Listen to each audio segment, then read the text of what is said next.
नमस्कार साथियों हम यहाँ पे राजस्थान पुलिस का मॉडल पेपर है ये हम हल कर रहे हैं। राजस्थान पुलिस का मॉडल पेपर जैसा कि आपको पता है डेली हमारी क्लास 8:30 बजे होती है। हम पूरे नए सिलेबस के आधारित ये पूरा मॉडल पेपर है वो करेंगे। आपके यहाँ पे पार्ट ए है, इसके अंदर आपके 60 क्वेश्चन आते हैं रीजनिंग और कंप्यूटर के। पार्ट बी है, ये 35 क्वेश्चन का आपका होता है जिसमें आपका इंडिया जीके जीएस है और करंट अफेयर है। इससे जुड़े हुए क्वेश्चन आपको इसमें पूछे जाते हैं। पार्ट से आपका 10 नंबर का होता है जिसमें महिला एवं बाल अपराध इससे जुड़े हुए क्वेश्चन आपको पूछे जाते हैं।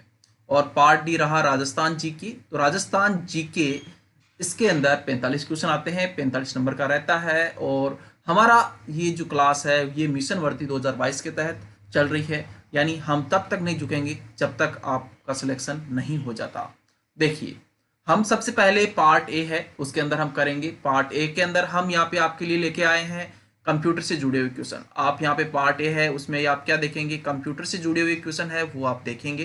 तो सबसे पहले हमारा पहला क्वेश्चन है कि एक्सेल में फंक्शन कैटेगरी नहीं है। तो देखिए, एक्सेल आप देख रहे हैं एमएस एक्सेल, इसमें फंक्शन कैटेगरी है वो कौन सी नहीं है। तो देखिए, डाटा सीरीज है ये एक फंक्शन कैटेगरी है, ये नहीं है। बाकी लॉजिकल है, टेक्स्ट है, फाइनेंशियल है, ये सारी होती है। हम अगला क्वेश्चन कर रहे हैं। हमारा क्वेश्चन है एमएस वर्ड एमएस विंडोज किस प्रकार का सॉफ्टवेयर है। देखिए, एमएस विंडोज है ये जी यू आई है, इस प्रकार का है, ग्राफिकल यूजर इंटरफेस है, इस प्रकार का ये विंडोज सॉफ्टवेयर है ये होता है।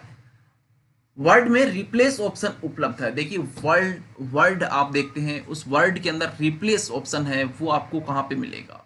वैसे अगर आप किसी भी वर्ड को आप जैसे हम बात कर रहे हैं एमएस वर्ड है, एमएस वर्ड की मैं बात कर लेता हूँ, ठीक है।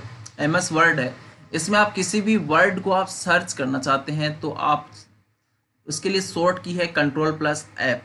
पर आप किसी वर्ड को रिप्लेस करना चाहते हैं, जैसा आपने 3 इडियट मूवी देख रखी होगी, वहाँ पे वो चमत्कार को बलात्कार कर देता है, इसी प्रकार से अन्य 2-3 वर्ड है वो और बदल देता है। तो वो एक एक थोड़ी करने गया था, उसने क्या किया था, उसने स्मार्ट वर्ड किया था, वहाँ पे Ctrl+H दबाया था। इससे पहले वाला वर्ड है वो सिलेक्ट हो जाता है, जिसको आपको सिलेक्ट करके आप Ctrl+S दबाएंगे, वहाँ पे जो वर्ड है वो आपको यहाँ पे टाइप कर देना है। फिर नीचे दिखाएगा कि क्या आप चाहते हैं उसकी जगह, तो वो नीचे आपको लिख देना है, इंटर दबाते जाना है, बस सारी जगह वो नाम चेंज हो जाएंगे। तो रिप्लेस है वो ऑप्शन के लिए आपको Ctrl+S दबाना पड़ेगा। किसी भी वर्ड को सर्च करने के लिए Ctrl+F आपको दबाना पड़ेगा, और ये आपको एडिट मेन्यू के अंदर उपलब्ध है। द आंसर इसमें क्या करेंगे, हम राइट आंसर यहाँ पे करेंगे। डाटा प्रोसेसिंग की प्रक्रियाओं का पहला चरण होता है। देखिए, डाटा प्रोसेसिंग होती है तो उसमें पहला चरण यही होता है। देखिए, कोई भी काम आपका प्रोसेस तब हो जाएगा जब आपके पास डाटा होगा। डाटा है तो सबसे पहले अगर आप कोई भी चीज़ मैं आपको दे रहा हूँ कि मैं आपको 10वीं की मार्कशीट दे रहा हूँ, मेरी 12वीं की दे रहा हूँ, आगे आप कॉलेज की दे रहे हैं, तो उसमें क्या होगा, आप सबसे पहले उनको इकट्ठी करेंगे, उसके बाद में आप कोई काम करेंगे। तो सबसे पहले तो आप डाटा है वो एकत्रित करेंगे। सही आंसर इसमें राइट आंसर है वो हो जाएगा। रन डायलॉग बॉक्स ओपन करने की शॉर्टकट की है। देखिए, रन डायलॉग, आपको रन डायलॉग बॉक्स है ये होता है, कोई भी विंडोज है, विंडोज की हमें दबानी होती है, +R हमें लिखना होता है, इसके माध्यम से रन डायलॉग बॉक्स है ये ओपन हो जाता है। तो आप याद रखेंगे, रन डायलॉग बॉक्स ओपन करने की शॉर्टकट की है ये है विंडोज प्लस की। सही आंसर इसमें हम राइट आंसर करेंगे। विंडोज के किस वर्जन में स्टार्ट बटन नहीं होता था। देखिए, विंडोज के कौन सा वर्जन है जिसमें स्टार्ट बटन आपको देखने को नहीं मिलेगा। तो विंडोज का जो वर्जन है वो कौन सा है जिसमें आपको स्टार्ट बटन है वो नहीं मिलता है, तो ये विंडोज 8 के अंदर नहीं मिलता है। किसी फाइल को रिसाइकल बिन में भेजे बिना डिलीट करने की शॉर्टकट की क्या है। देखिए, हम किसी भी फाइल को क्या करना नहीं चाहते हैं। देखिए, आपने डिलीट बटन दबाया तो डिलीट, आप किसी भी आइटम को आपने सेलेक्ट किया और आपने डिलीट दबाया, डिलीट का मतलब हो गया कि वो फाइल क्या हो गई, डिलीट हो गई। पर अभी भी वो आपके कंप्यूटर में सेव है, आपके पीसी के अंदर सेव है, आपके लैपटॉप में सेव है। और आजकल तो मोबाइल फ़ोन है उसमें भी ऐसा सिस्टम आ गया, हमने कोई भी वीडियो है, कोई भी इमेज है वो डिलीट कर दी तो भी वो एक फोल्डर बन जाता है जहाँ पे डिलीटेड फोल्डर है वो 30 दिन बाद में हटती जाती है मोबाइल से। तो पर रिसाइकल बिन एक ऐसा है कंप्यूटर में जहाँ से अगर कोई भी आपने आइटम डिलीट किया है तो वो उसके अंदर चला जाता है, और वो उसके अंदर तब तक आपकी मेमोरी में पड़ा रहता है, कंप्यूटर की मेमोरी का उपयोग करेगा जब तक आप रिसाइकल बिन में जाकर उसको खाली नहीं करेंगे, उसको डिलीट नहीं करेंगे। डिलीट से क्या होता है, रिसाइकल बिन में जाता है, पर हम नहीं चाहते कि कोई भी आइटम ऐसा है कि हम नहीं चाहते कि रिसाइकल बिन में जाए, हम चाहते हैं वो सीधे डायरेक्ट कंप्यूटर से बाहर जाए। तो इसके लिए हमें शिफ्ट प्लस डिलीट की है, ये हमें दबानी पड़ेगी। सही आंसर इसमें राइट आंसर हो जाएगा। एक्सेल में एक पिकार्डिक फॉर्मूले हैं जो जटिल गणनाओं के लिए क्या है, एक तरह से शॉर्टकट का कार्य करते हैं। तो एक्सेल में रिकॉर्डिक फॉर्मूले होते हैं और उसकी मदद से हम जटिल गणनाएं हैं वो आसानी से चुटकियों में कर सकते हैं। तो ये राइट आंसर हो जाता है फंक्शन। विंडोज डेस्कटॉप पर किसके द्वारा विभिन्न एप्लीकेशन और डॉक्यूमेंट दर्शाए जाते हैं। देखिए विंडोज डेस्कटॉप पर किसके द्वारा आप कंप्यूटर खोलते हैं, कंप्यूटर आपने ओपन किया, अपना पीसी ओपन किया और सबसे पहले आपको क्या मिला देखने को, आपके लैपटॉप कंप्यूटर उसका डेस्कटॉप आपको देखने को मिला, डेस्कटॉप आपको देखने को मिला। इस डेस्कटॉप पे हल्के से यहाँ पे बने होते हैं, जैसे आपका पीसी हो गया, दूसरा हो गया, ये सारे, तो ये सारे क्या है, आइकन होते हैं। तो विंडोज डेस्कटॉप पर किसके द्वारा हम विभिन्न एप्लीकेशन और डॉक्यूमेंट दर्शाए जाते हैं, आइकन के द्वारा दर्शाते हैं। देखिए किसी फाइल या फोल्डर की साइज हमें पता करनी है तो हम कौन सा ऑप्शन है उसका प्रयोग करके उसकी फोल्डर की साइज है या वो कर सकते हैं। सीधी सी बात है, उसको हमें सेलेक्ट करना है, राइट क्लिक करना है और उसकी प्रॉपर्टी में चले जाना है। तो ये प्रॉपर्टीज की मदद से हम क्या कर सकते हैं, इसकी फाइल की साइज है वो पता कर सकते हैं, किस तरह की फाइल है वो हम उसकी पता कर सकते हैं, कहाँ पे लोकेशन है वो पता कर सकते हैं।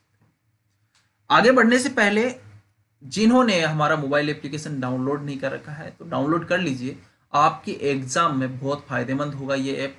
क्यों फायदेमंद होगा ये थोड़ा सा मैं आपको बता देता हूँ। यहाँ पे 150 क्वेश्चन के मॉडल पेपर डाले हुए हैं, अभी तो 10 मॉडल पेपर डाले हुए हैं जिसमें रीजनिंग भी शामिल है, कंप्यूटर भी शामिल है, part A B C D, यानी 150 क्वेश्चन आपको 2 घंटे में ये पेपर देना होता है। 10 मॉडल पेपर डाले हुए हैं, पहला मॉडल पेपर आप यहाँ जाइएगा, सबके लिए फ्री है और इस पेपर को आप देकर अपनी टेस्ट है वो आपकी तैयारी कैसे चल रही है वो आप यहाँ पे परफेक्ट कर सकते हैं।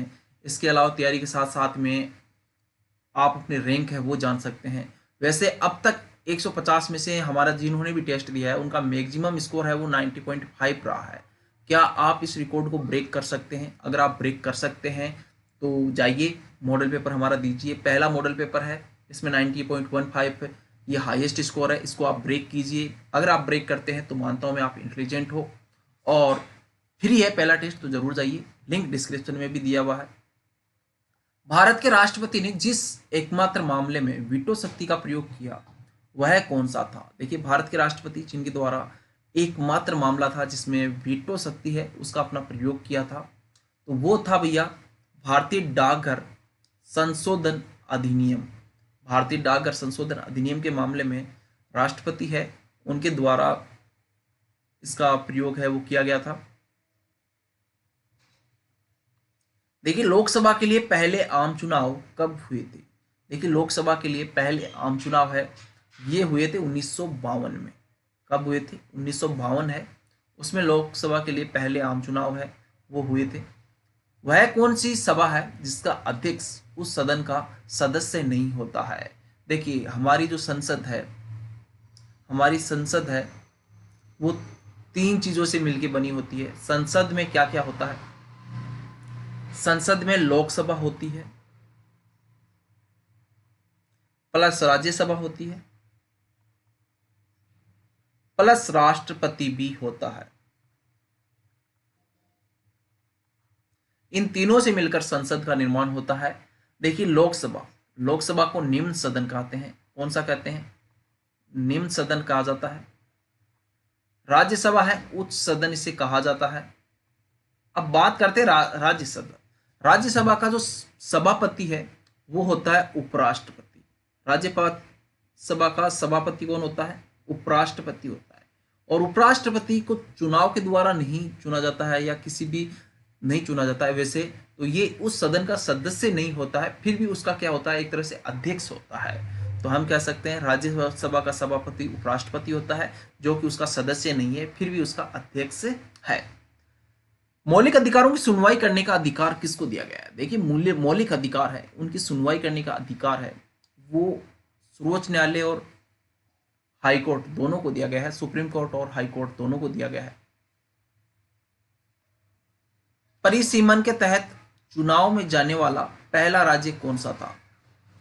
परिसीमन के तहत चुनाव में जाने वाला पहला राज्य है, ये था कर्नाटक। कौन था भैया? कर्नाटक था। सही आंसर इसमें राइट आंसर हो जाएगा। कोशिका में स्थित तरल जैविक पदार्थ को जैवद्रव्य नाम किसके द्वारा दिया गया था? देखिए कोशिका में स्थित तरल जैविक पदार्थ को जैवद्रव्य है, ये किसके द्वारा नाम दिया गया था? तो कोशिका में स्थित तरल जैविक पदार्थ को जैवद्रव्य नाम है, ये दिया गया था जेई प्रोकिंज के द्वारा। और कोशिका सिद्धांत है वो दिया था भैया, ये एम स्लाइडेन है और टी स्वान, इनके दोनों के द्वारा कोशिका सिद्धांत है वो दिया गया है। इनके द्वारा क्या दिया गया है? कोशिका का सिद्धांत दिया गया है। तो आपसे पूछे तो याद रख लेना, कोशिका का सिद्धांत इनके द्वारा दिया गया है। जबकि रॉबर्ट ब्राउन है, इनके द्वारा केंद्रक की खोज की गई है। कोशिका के अंदर जो केंद्रक होता है उसकी खोज इनके द्वारा की गई है। तो हमने जान चुके हैं इनके बारे में। ढलवा लोहे में कार्बन का प्रतिशत कितना होता है? देखिए ढलवा लोहा है, ठीक है, ढलवा है, पिटवा है, स्टील है, इनमें कार्बन की मात्रा है ये होती है, देखिए ढलवा लोहा है उसमें होती है 2 से 4% के बीच में। तो यहाँ से 3 से 5 लिखा है तो हम ये राइट करेंगे, सही आंसर हो जाएगा। मानव शरीर में वसा निम्नलिखित में से भंडारित होती है। देखिए मानव शरीर है उसमें वसा है, वो किस चीज में जाकर स्टोर है वो होगी, तो मानव शरीर में वसा है ये भंडारित होती है घनाकार उपकला के अंदर। प्रकाश संश्लेषण में जल का विच्छेदन कहलाता है। देखिए प्रकाश संश्लेषण है उसमें जल का विच्छेदन है, ये क्या कहलाता है? प्रकाश संश्लेषण में जल का विच्छेदन कहलाता है फोटोलाइसिस। क्या कहलाता है? फोटोलाइसिस कहलाता है। प्रोटीन की फैक्ट्री कहलाता है। देखिए प्रोटीन की फैक्ट्री हम किसे कहते हैं? तो प्रोटीन की फैक्ट्री है ये कही जाती है राइबोसोम को। इसे कहा जाता है प्रोटीन की फैक्ट्री, राइबोसोम को कहा जाता है। बहुत ही अच्छा क्वेश्चन है। और देखिए यहाँ पे कोशिका की आत्मघाती थैली है वो लाइसोसोम को कहते हैं।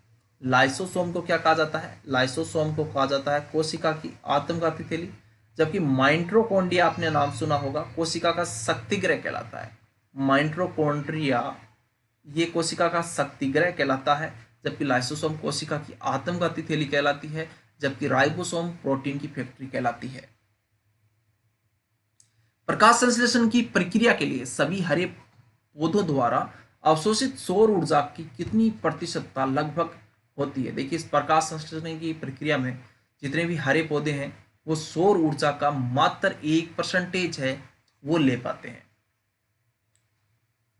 एक कोशिकीय लवणीय जलीय जीव तथा अधिकांश पादप कोशिकाएं जल ग्रहण करती है। देखिए एक कोशिकीय अलवणीय जलीय जीव और अधिकांश पादप कोशिकाएं हैं ये जल ग्रहण करते हैं। देखिए एक कोशिकीय अलवणीय जलीय जीव और अधिकांश पादप कोशिकाएं जल ग्रहण करते हैं प्रासरण से।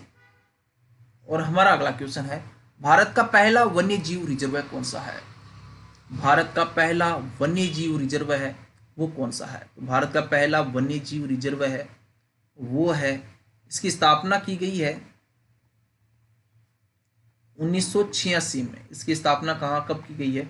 1986 में की गई है। नीलगिरी इसका राइट आंसर है वो हो जाएगा। भारत का पहला वन्य जीव रिजर्व है वो है नीलगिरी। हरित ग्रंथियां किससे संबंधित है? देखिए हरित ग्रंथियां हैं ये किससे जुड़ी हुई है? तो हरित ग्रंथियां हैं ये उत्सर्जन से जुड़ी हुई है। बी आंसर इसमें राइट आंसर है वो हो जाएगा। निम्न में से कौन सा एक कृत्रिम पारितंत्र है? देखिए इनमें से कौन सा कृत्रिम पारितंत्र है? तो कृत्रिम पारितंत्र यहाँ से खेत है वो हो जाता है। बाकी तालाब प्राकृतिक है, झील और वन प्राकृतिक है, जबकि खेत एक कृत्रिम पारितंत्र है। निम्नलिखित में से कौन सा ऊतक बिना थके जीवन भर लगातार कार्य करता रहता है? देखिए एक हमारा शरीर का ऐसा ऊतक है जो थकता नहीं है, कभी भी बिना थके लगातार हमें सेवाएं देता रहता है और यह है कंकाल पेशी। निम्नलिखित में से किस में उपस्थिति नहीं पाई जाती? देखिए कौन सा है जिसमें उपस्थिति नहीं पाई जाती? तो उपस्थिति है ये नहीं पाई जाती है वर्क्स में, वर्क। और हमारा अगला क्वेश्चन देखिए 28 नंबर क्वेश्चन है, वैष्णव मत किन शासकों के संरक्षण में अपने चरमोत्कर्ष पर पहुंचा? वैष्णव मत किन शासकों के संरक्षण में अपने चरमोत्कर्ष पर पहुंचा था? तो ये गुप्त के समय पहुंचा था। ए आंसर इसमें हम राइट आंसर कर देंगे। अलाई दरवाजा इस्लामी स्थापत्य कला के खजाने का सबसे सुंदर नग है। अलाई दरवाजा इस्लामी स्थापत्य कला के खजाने का सबसे सुंदर नग है। ये कथन था मार्शल का। किस व्यक्ति द्वारा गांधी जी के नमक सत्याग्रह की तुलना नेपोलियन की पेरिस यात्रा से की है? देखिए किस व्यक्ति के द्वारा गांधी जी के नमक सत्याग्रह की तुलना नेपोलियन की पेरिस यात्रा से की है? तो ये की है भैया सुभाष चंद्र बोस ने। 1939 ईस्वी में कांग्रेस छोड़ने के बाद सुभाष चंद्र बोस ने किस दल की स्थापना की? देखिए 1939 के अंदर कांग्रेस छोड़ने के बाद में सुभाष चंद्र बोस है, इनके द्वारा फॉरवर्ड ब्लॉक है, इसकी स्थापना की गई थी। वह क्या था? देखिए 1938 में ये हरिपुरा अधिवेशन में यहाँ पे 1938 के अंदर ये कांग्रेस के अध्यक्ष बने थे सुभाष चंद्र बोस। 1939 में भी ये अध्यक्ष चुन लिए गए थे। इनके विरुद्ध थे सीतारामैया पटाभी और उनको खड़ा किया था गांधी जी ने। ठीक है, तो वो हार गए थे इनके सामने। तो फिर गांधी जी ने कहा था कि पटाभी की हार, उन्होंने कहा पटाभी की हार मेरी हार है। और इसके मतभेद होने से इन्होंने क्या किया? कांग्रेस छोड़ दी। और कांग्रेस छोड़ने के बाद में इन्होंने फॉरवर्ड ब्लॉक है इसकी स्थापना कर ली। कर्नल जेम्स टोड ने अपना यात्रा वृत्तांत ट्रेवल इन इंडिया किसे समर्पित किया? देखिए कर्नल जेम्स टोड के द्वारा अपना यात्रा वृत्तांत ट्रेवल इन वेस्टर्न इंडिया, ये यति ज्ञानचंद है, इनको इन्होंने अपना समर्पित है, ये किया है। अखिल भारतीय ट्रेड यूनियन कांग्रेस के पहले अध्यक्ष कौन थे? देखिए अखिल भारतीय ट्रेड यूनियन कांग्रेस है, इसके पहले अध्यक्ष है ये लाला लाजपत राय थे। अगला हमारा क्वेश्चन है, मसूर और माधव किसके दरबार में मुख्य चित्रकार थे? मसूर और माधव किनके दरबार में मुख्य चित्रकार थे? तो ये जहांगीर के थे। हर्षवर्धन की राजधानी कहां थी? हर्षवर्धन की राजधानी कहां पर थी? तो हर्षवर्धन की राजधानी है ये कन्नौज के अंदर थी। संयुक्त राष्ट्र संघ की स्थापना हुई। देखिए संयुक्त राष्ट्र संघ की स्थापना है वो कब हुई थी? तो संयुक्त राष्ट्र संघ की स्थापना 24 अक्टूबर 1945 को हुई थी। कंडरीय महादेव मंदिर बनवाया गया था। देखिए कंडरीय महादेव मंदिर है, ये चंदेलों के द्वारा बनवाया गया था। सही आंसर इसमें हम राइट आंसर करेंगे। वैदिक काल में राजा को कहा जाता था। देखिए वैदिक काल है उसमें राजा है वो किस नाम से जाने जाते थे, पुकारे जाते थे? तो वैदिक काल में राजा है वो राजन के नाम से जाने जाते थे। सही आंसर इसमें हम राइट आंसर करेंगे। वित्त मंत्री निर्मला सीतारमण ने पंचतंत्र पर पहला रंगीन स्मृति सिक्का जारी किया था। देखिए वित्त मंत्री निर्मला सीतारमण है, उन्होंने पंचतंत्र पर पहला रंगीन सिक्का है वो जारी किया था 11 फरवरी 2022 को। तो राइट आंसर इसमें हम राइट आंसर कर देंगे सही।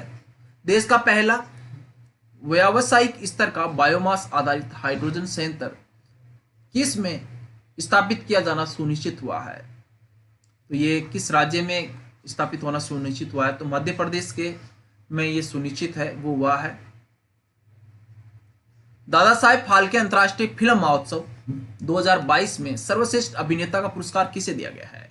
देखिए दादा साहेब फाल्के अंतर्राष्ट्रीय फिल्म महोत्सव पुरस्कार 2022, इसमें सर्वश्रेष्ठ अभिनेता के रूप में पुरस्कार दिया गया है रणवीर सिंह को। फिल्म थी इनकी, मूवी थी वो थी 83, इसके लिए ही अवार्ड दिया गया है। हॉर्न इंडिया वेल्थ रिपोर्ट 2021 के अनुसार देश में सबसे अधिक करोड़पति परिवार है तो ये मुंबई के अंदर है। कहां पे है? मुंबई में ये सबसे अधिक करोड़पति परिवार है। भारत ने किस देश के साथ ऐतिहासिक व्यापक आर्थिक भागीदारी समझौते पर CETA पर फरवरी 2022 में हस्ताक्षर किए हैं? तो ये UAE के साथ हस्ताक्षर किए हैं।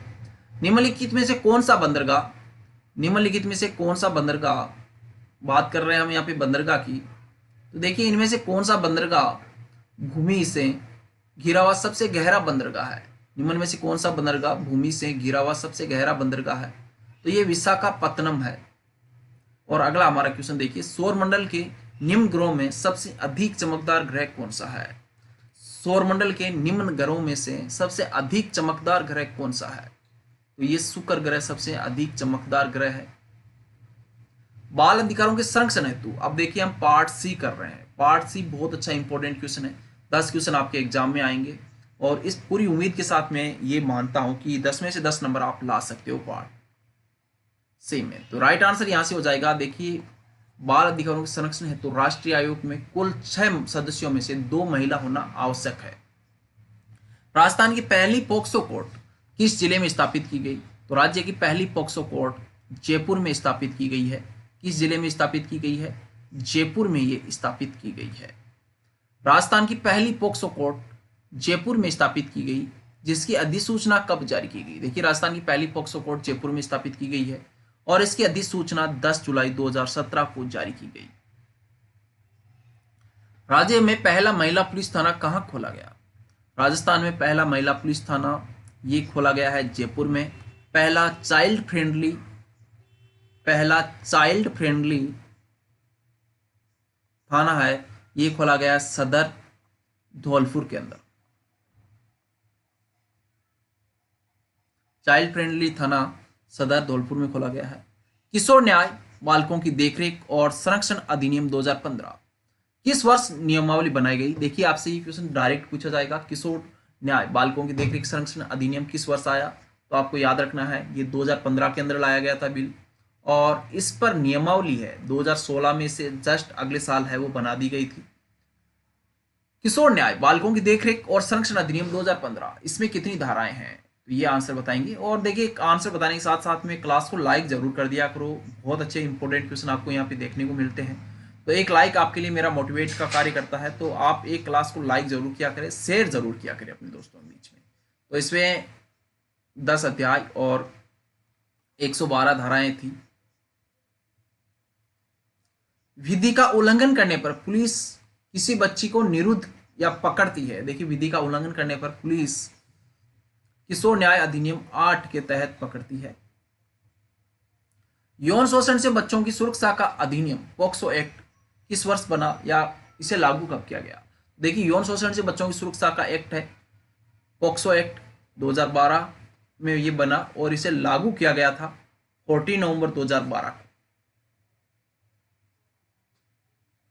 पॉक्सो एक्ट 2012 की परिभाषा के अनुसार कितने वर्ष से कम आयु का कोई भी व्यक्ति नाबालिग है, तो नाबालिग होने की श्रेणी में है वो आता है, तो 18 वर्ष से कम उम्र की।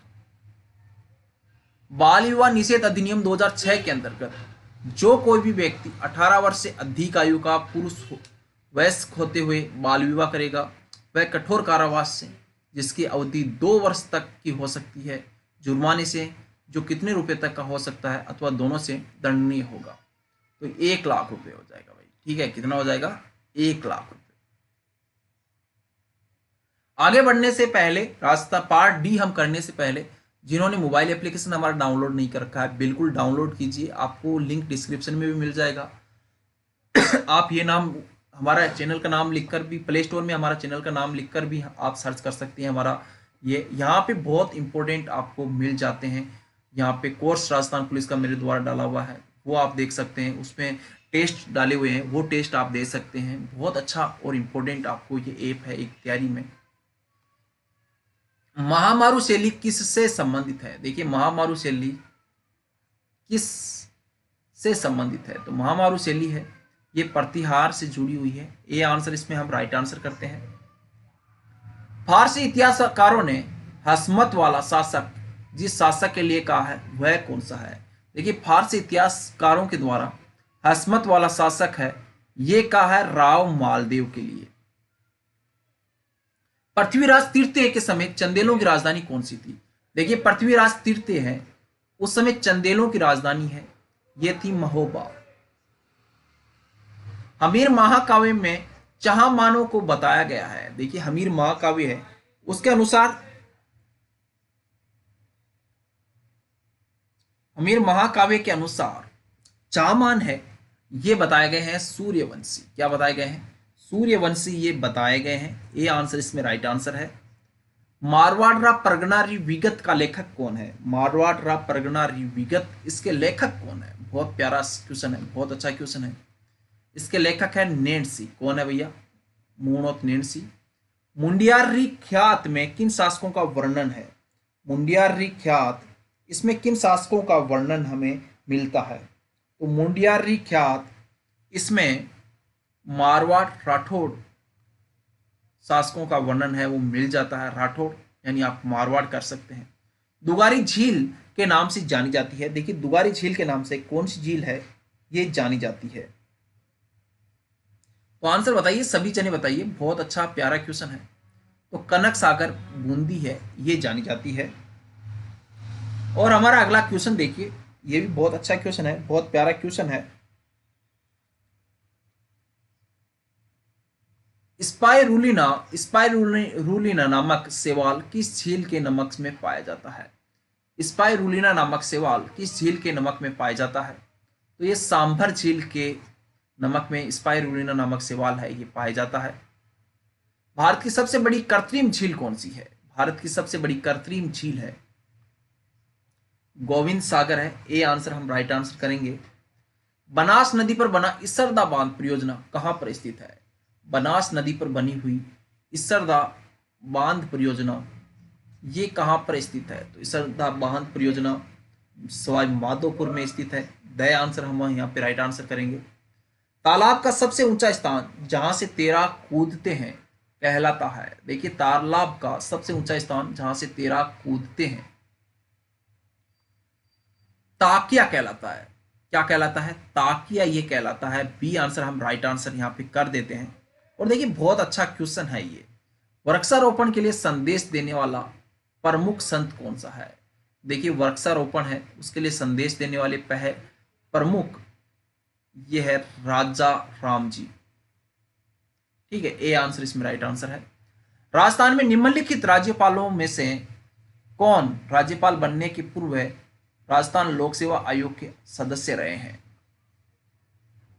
राजस्थान में निम्नलिखित राज्यपालों में से कौन राज्यपाल बनने से पहले राजस्थान लोक सेवा आयोग के सदस्य रहे हैं? तो ये रघुकुल तिलक है, ये रहा है। बी आंसर इसमें राइट आंसर हो जाएगा। राजस्थान लोक सेवा गारंटी अधिनियम कब लागू किया गया? राजस्थान लोक सेवा गारंटी अधिनियम 14 नवंबर 2011 को लागू किया गया था। जयपुर में भारतीय सेना कमान का मुख्यालय है। जयपुर में भारतीय सेना की किस कमान का मुख्यालय है? तो दक्षिण पश्चिमी कमान का मुख्यालय है। राइट आंसर यहां से हो जाता है डी आंसर। और देखिए हमारा अगला क्वेश्चन है, राजस्थान लोक सेवा आयोग के अध्यक्ष को निलंबित किया जा सकता है। देखिए राजस्थान लोक सेवा आयोग के अध्यक्ष है उसको निलंबित कर सकते हैं। कौन निलंबित कर सकता है? तो राजस्थान लोक सेवा अध्यक्ष को राज्यपाल के द्वारा निलंबित किया जा सकता है। राजस्थान मानवाधिकार आयोग के अध्यक्ष एवं सदस्यों की नियुक्ति जिनका अध्यक्ष एक समिति की अनुशंसा पर किया जाता है, जिनका अध्यक्ष है वो कौन होता है? देखिए राजस्थान मानवाधिकार आयोग के अध्यक्ष और सदस्य हैं, उनकी नियुक्ति राज्यपाल की एक समिति की अनुशंसा पर करते हैं और ये इसका अध्यक्ष है मुख्यमंत्री होता है। राजस्थान मानवाधिकार आयोग अस्तित्व में आया। राजस्थान मानवाधिकार आयोग अस्तित्व में आया था 18 जनवरी 1999 को। बहुत प्यारा क्वेश्चन है, बहुत इंपॉर्टेंट क्वेश्चन है, आप इसको याद रखेंगे। देखिए 18 जनवरी 1999 को राजस्थान मानवाधिकार आयोग अस्तित्व में आया था। निम्न में से कौन राजस्थान राज्य मानवाधिकार आयोग का अध्यक्ष नहीं था? निम्नलिखित में से कौन राजस्थान राज्य मानवाधिकार आयोग का अध्यक्ष है वो नहीं था? तो इनमें से जस्टिस प्रेमचंद ये जैन है, ये नहीं थे। बाकी सारे राजस्थान राज्य मानवाधिकार आयोग के अध्यक्ष है ये रहे हुए हैं। राजस्थान में महिला रोजगार कार्यालय की प्रत्यक्ष स्थापना कहाँ की गई है? देखिए राजस्थान में महिला रोजगार कार्यालय जहां की प्रत्यक्ष स्थापना की गई है जयपुर में। राजस्थान सूचना आयोग का गठन कब किया गया? राजस्थान सूचना आयोग का गठन है वो कब किया गया है? बहुत प्यारा क्वेश्चन है, बहुत अच्छा क्वेश्चन है। उम्मीद है आप सभी को इसका आंसर है वो आ रहा होगा, आप सभी इसका आंसर दे रहे होंगे। पर क्लास को आप लोगों ने अगर लाइक नहीं किया है तो वो जरूर आप लाइक करें, शेयर जरूर करें अपने दोस्तों के बीच में, एक मित्र के बीच में आप शेयर कर दीजिए, चाहे आपका व्हाट्सअप हो, चाहे आपका फेसबुक हो, चाहे टेलीग्राम हो, कहीं ना कहीं आप इसको शेयर जरूर कर दीजिए। सही आंसर हो जाता भैया यहाँ पे 18 अप्रैल 2006। सही उत्तर का चयन हमें करना है, सही उत्तर हमारा चयन है वो हमें करना है। राज्य स्तर पर लोकायुक्त की नियुक्ति सर्वप्रथम किसकी अनुशंसा में की थी? तो राज्य स्तर पर लोकायुक्त की नियुक्ति है सबसे पहले ये भारत का प्रशासनिक सुधार आयोग 1966-67 इसकी अनुशंसा के ऊपर सबसे पहले लोकायुक्त की नियुक्ति है वो की गई है राज्य स्तर पर। हमारे पास कथन लिखा गया है और इसी कथन के आधार पे हमें बताना है कि गलत कौन सा है या सही कौन सा है। राजस्थान में लोकायुक्त संस्था की स्थापना 1973 में की गई थी। न्यायमूर्ति आईडी दुआ राजस्थान राज्य के पहले लोकायुक्त बने थे। तो हम कह सकते हैं कि पहला कथन भी सही है, दूसरा कथन भी सही है। तो एक और दो दोनों कथन क्या है? आपस में सही है। विकल्प हमें चुनना है, तो विकल्प हमारे पास क्या है? पहले क्वेश्चन हम पढ़ लेते हैं। 2 या 2 से अधिक राज्यों के लिए संयुक्त लोक सेवा आयोग अध्यक्ष की नियुक्ति कौन करता है? तो देखिए 2 या 2 से अधिक राज्य हैं उनके लिए संयुक्त लोक सेवा आयोग है। उस अध्यक्ष की नियुक्ति भारत के राष्ट्रपति है उनके द्वारा की जाती है। प्राचीन राजस्थान की मूर्तिकला की प्रतीक नांद की शिव प्रतिमा किस जिले से प्राप्त हुई? प्राचीन राजस्थान की मूर्तिकला की प्रतीक नांद की शिव प्रतिमा ये अजमेर जिले से प्राप्त हुई है। ए आंसर हम इसमें राइट आंसर करेंगे। रागमाला का चित्रकार कौन था? देखिए रागमाला इसका चित्रकार है वो कौन था? तो रागमाला है इसका चित्रकार था नसरुद्दीन। निम्नलिखित में से किस पुरातात्विक स्थल से जुते हुए खेत के साक्ष्य प्राप्त हुए हैं? निम्नलिखित में से किस पुरातात्विक स्थल से जुते हुए खेत के साक्ष्य मिले हैं? तो ये मिले हैं भैया कालीबंगा से। बी आंसर इसमें राइट आंसर हम कर देंगे। किस प्राचीन सभ्यता केंद्र को ताम्रवती नाम से भी जाना जाता है? किस प्राचीन सभ्यता केंद्र को ताम्रवती के नाम से भी हम जानते हैं?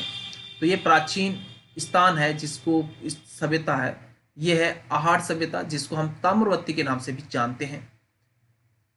अहाड़ का प्राचीन नाम क्या था? बहुत प्यारा क्वेश्चन है। अहाड़ का प्राचीन नाम ये क्या था भाई? सभी जने कमेंट करके बताइए भाई अहाड़ सभ्यता इसका प्राचीन नाम क्या था? तो हमने ऊपर देखा ये ताम्रवती नगरी के नाम से भी जानी जाती है।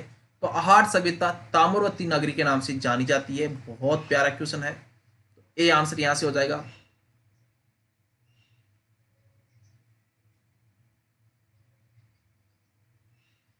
कालीबंगा प्रथम के नाम से किस सभ्यता को जाना जाता है? कालीबंगा प्रथम के नाम से किस सभ्यता को जाना जाती है? देखिए कालीबंगा प्रथम इसके नाम से सोंधी जो सभ्यता है ये जानी जाती है। राजस्थान में अशोक का अभिलेख कहां से प्राप्त हुए? देखिए राजस्थान में अशोक के अभिलेख है ये हमें कहां से देखने को मिले हैं? तो राजस्थान में अशोक के अभिलेख बेराट से मिले हैं। बेराट में किस सभ्यता के अवशेष प्राप्त हुए? तो बेराट के अंदर कौन सी सभ्यता है उसके हमें अवशेष देखने को मिलते हैं? तो राइट आंसर यहां से हो जाता है भैया मौर्यकालीन सभ्यता के हमें यहां पे मिलते हैं। वह प्राचीन स्थान जिसको भारत का टाटा नगर कहा जाता है, वह स्थान जिसे प्राचीन भारत का टाटा नगर है वो कहा जाता है। देखिए प्राचीन भारत का टाटा नगर ये रेड टोंग को कहा जाता है। सही आंसर में इसमें राइट कर दूंगा। किस प्राथमिक स्तर को पूर्व में मालवा नगर कहते थे? किस प्राथमिक स्तर को पहले या पूर्व में मालवा नगर के नाम से जाना जाता था? तो ये कहलाता है भैया मालवा नगर के नाम से, मालव नगर के नाम से नगर टोंक को कहा जाता था। Central arid zone research institute कहां पर स्थित है? Central arid zone research institute कहां पे स्थित है? तो ये इंस्टीट्यूट है ये जोधपुर के अंदर स्थित है। सही आंसर हम इसमें राइट आंसर करेंगे। राव अमर सिंह जी का दुआ किसकी करती है? देखिए राव अमर सिंह जी का दुआ है ये किनकी करती है? बहुत प्यारा क्वेश्चन है, बहुत अच्छा क्वेश्चन है, आप सभी को बताना है। राव अमर सिंह जी का दुआ है, ये सायाजी की करती है। किसकी करती है? सायाजी की करती है। राजस्थान में बायोमास ऊर्जा की बहुत अधिक संभावना है, क्योंकि देखिए राजस्थान में बायोमास ऊर्जा है उसकी बहुत अधिक संभावना है, क्योंकि यहाँ पे सरसों की भूसी है वो उपलब्ध है। सौर ऊर्जा इंटरप्राइजेज क्षेत्र में, सौर ऊर्जा इंटरप्राइजेज क्षेत्र में से किन जिलों में है? देखिए सौर ऊर्जा इंटरप्राइजेज, ये राइट आंसर यहां से हो जाता है जोधपुर, बाड़मेर, जैसलमेर जिलों में ये है। प्राकृतिक गैस आधारित शक्ति परियोजना स्थित है। देखिए प्राकृतिक गैस आधारित शक्ति परियोजना है, ये है रामगढ़ में। द आंसर इसमें राइट आंसर कर देंगे। और रामगढ़ कहां पे है? जैसलमेर में है। राज्य की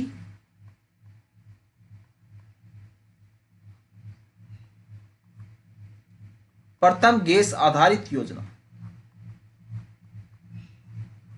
राज्य की प्रथम गैस आधारित परियोजना है ये, याद रखेंगे आप सभी जने इसको।